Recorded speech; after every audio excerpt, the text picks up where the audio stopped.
The United States trade and financial embargo against Cuba has been enforced for more than 50 years, but the authors of a new book on the U.S. and Cuba relations believe a possible breakthrough may be ahead.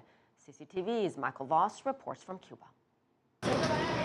Peter Kornblue and William Leo Grant have spent the past 10 years poring over declassified U.S. documents relating to U.S.-Cuban relations. Now they've published their findings in a book, Back Channel to Cuba, detailing decades of secret, backdoor negotiations.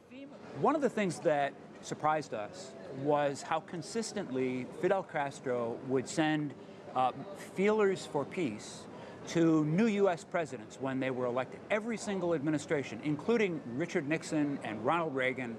Now the authors believe that there's a rare opportunity to normalize relations, with reforms underway in Cuba and changing attitudes in the United States. Right now is the best moment for change in the perpetual hostility of U.S. relations with Cuba. You have a second-term president who doesn't have to run for re-election. You have a change of public opinion in Miami, Florida being the swing state that candidates have always worried about. Last year saw President Obama shake Raul Castro's hand at a memorial service for Nelson Mandela. Next year, they may be sitting down around the same table together. At the last summit of the Americas in Colombia, regional leaders warned President Obama that they would boycott future summits if Cuba was not allowed to attend. Panama is due to host the next summit in April 2015. Panama, the host country, has indicated it will invite Cuba, and Cuba has indicated it will attend. So the Obama administration will have to decide whether to boycott the summit and alienate every president in Latin America, or attend despite its misgivings.